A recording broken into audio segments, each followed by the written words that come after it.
Hello, I'm Simon Whistler, you're watching TopTenzNet, and in the video today we're looking at the top 10 incredible stories of people who survived the Titanic. The Titanic set out to make headlines as the largest ship on Earth, sailing on its maiden voyage across the Atlantic in April of 1912. Instead, it made history of a rather different sort as one of history's greatest follies. This ship hit an iceberg on its fourth day, exactly 105 years ago this month. It was 400 miles off the coast of Nova Scotia and sank within 2 hours and 40 minutes. Some 1,500 people died, mostly due to exposure to incredibly cold water. This water was 28 degrees Fahrenheit, and if you thought water couldn't get colder than freezing, well, just think about salt. But looking deeper into the history of the Titanic, you'll find complex tales of people who acted decisively when an unforeseen catastrophe struck. You'll see just over 700 stories of people who survived a disaster that might not have made it out of the Atlantic alive, if not for a bit of luck. Among those fortunate survivors were... Number 10. Frank Prentice, a member of the crew. He was the assistant shopkeeper. Right before the Titanic made its final plunge into the ocean, the ship's stern rose perpendicular to the water briefly before sinking back down. It was there that crewman Frank Prentice, one of the last people to make it off the Titanic alive, decided to jump off with two of his comrades. One of his associates suffered a painful fall by hitting the propeller on the way down. Prentice made the fall of 100 feet successfully and stayed in the water with his dying friend before eventually being picked up by a lifeboat.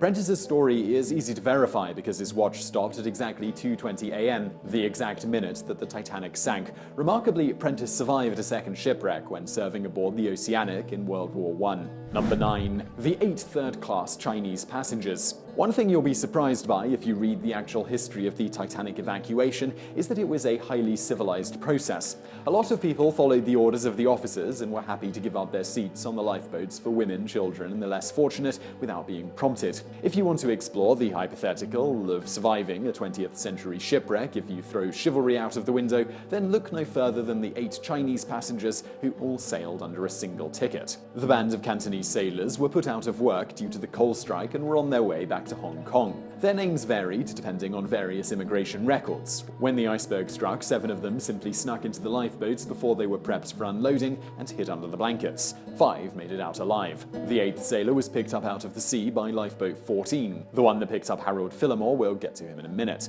Combined with the Titanic's 1 Japanese passenger, the chance of an Asian surviving the Titanic was a pretty solid 7 for 9. Number 8. Olaus Jorgensen Abelseth, second-class passenger. Olaus Jorgensen Abelseth was a Norwegian-born livestock farmer herder in South Dakota who was returning from a trip to visit relatives when he boarded the Titanic with 5 family members. One of the ways that an adult male could have found a place on the lifeboats when the Titanic sank was to have ample sailing experience, since the crew could only be stretched so far on the 20 lifeboats they needed to deploy.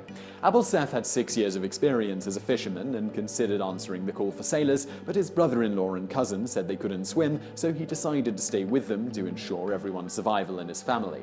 When the ship went under, Abelseth got caught up in a line and lost hold of his family members. He swam 20 minutes in the water before finding his way to a lifeboat and worked to revive occupants who had also been in the icy water while on the boat. Number 7. Hugh Woolner and Mauritz Björnström-Steffansson, first-class passengers. Hugh Woolner and Mauritz Björnström-Steffansson were sitting in the smoking room when they heard the fatal iceberg collision.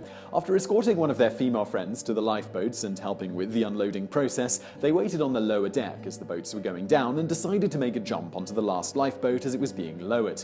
This was within 15 minutes of the Titanic's eventual demise, so it was pretty much a now or never attitude. Björnström-Steffansson made it on board, but Woolner hit the side of the boat and bounced off. His fingers briefly caught the side, but slipped when Steffansson grabbed him as he was dangling over the ocean. He was eventually helped onto the boat in what must have been quite a dramatic sight. Number 6. Charles Joughin, a member of the crew, he was the chief baker. Most people in the 28-degree water died of hypothermia within 15 to 30 minutes, but Charles Joughin is a testament that every rule of nature has exceptions. Joughin took to drinking when the Titanic hit the iceberg, although to his credit, he was quite helpful in throwing deck chairs into the sea so people would have flotation devices, and when the ship went under, Joughin casually swam around for over 2 hours until making his way to one of the lifeboats at the crack of dawn. Survival experts link Joughin's success to the way the alcohol raised his body temperature and the fact that he claimed to have never had his head fully submerged submerged in the water. Some critics doubt how long Joughin was in the water, but the fact remains that eyewitnesses on the lifeboat saw him swimming after the ships were adrift. Number 5. Richard Norris Williams, a first-class passenger. Richard Norris Williams was traveling first class to a tennis tournament in the States with his father.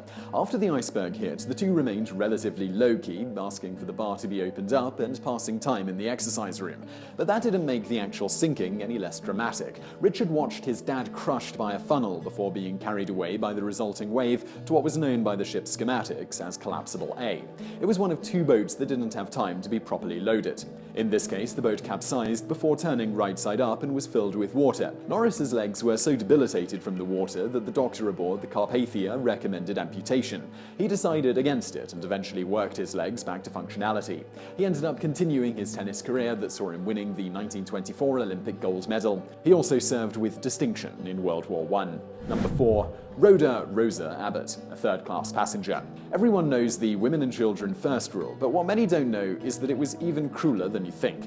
If you were 13 or older, you were no longer considered a child, and that didn't sit well with third-class passenger and mother Rhoda Abbott, who was not planning on abandoning her two sons who were aged 13 and 16. A soldier with the Salvation Army and a strong-willed single mother, Rhoda grabbed each one by the hand and jumped over the rail as the ship was going down. When she emerged, neither of her sons had surfaced with her. They were both taken by the undertow. Like Norris Williams, Abbott surfaced to Collapsible A, which meant that her legs were also in decrepit condition. She spent 2 weeks hospitalized, but holds the distinction of being the only woman to fall in the Atlantic from the Titanic and survive. Number 3. Harold Charles Phillimore, a member of the crew. He was the Seward. James Cameron's creation of Rose Decatur, played by Kate Winslet, is fictional, but her inspiration might have come from Seward Harold Phillimore, who was discovered clinging to a piece of floating debris among a sea of dead bodies by the last lifeboat to go back for survivors. Phillimore shared the piece of driftwood with another man, unlike Rose, who selfishly let the love of her life go. But over the course of 45 minutes between the Titanic's sinking and his eventual rescue, the other man, whose name is lost to history, suddenly drifted off into the ocean. Phillimore ended up having a distinguished career on the sea. Number 2. Harold Bride, Marconi Wireless Company. Harold Bride was one of the two telegraph operators for the Marconi Wireless Company whose job was to mainly pass along messages between the ship's passengers and the mainland. But he was also obligated to pass on navigational messages and warnings from other ships. This would make Bride and colleague James Phillips the MVPs for working the telegraph like there was no tomorrow. They were even given permission to abandon their posts but stayed on until the very last minutes. It was only as the water was filling up their room that they started to notice it was time to go.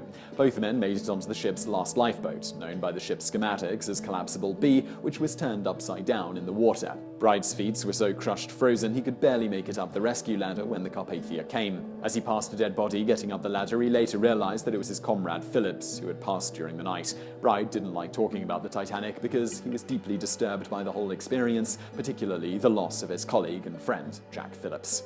Number 1. Charles Lightoller, second officer.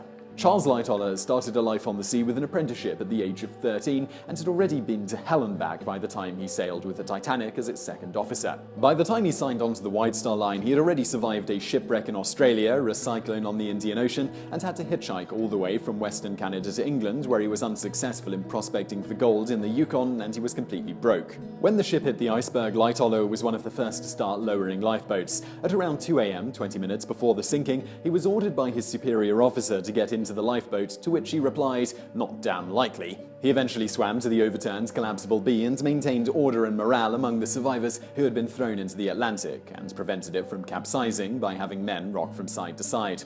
Lightoller was the very last person to be rescued from the Titanic, nearly 4 hours after the Carpathia picked up its first survivor. As the most senior officer to survive, he was also the star witness at the congressional hearing. So I really hope you found that video interesting. If you did, please do hit that thumbs up button below. And don't forget to subscribe if you haven't already for brand new videos just like this every day of the week. Also, over there on the right are a couple of other videos that you might enjoy if you enjoyed this one. And thank you for watching.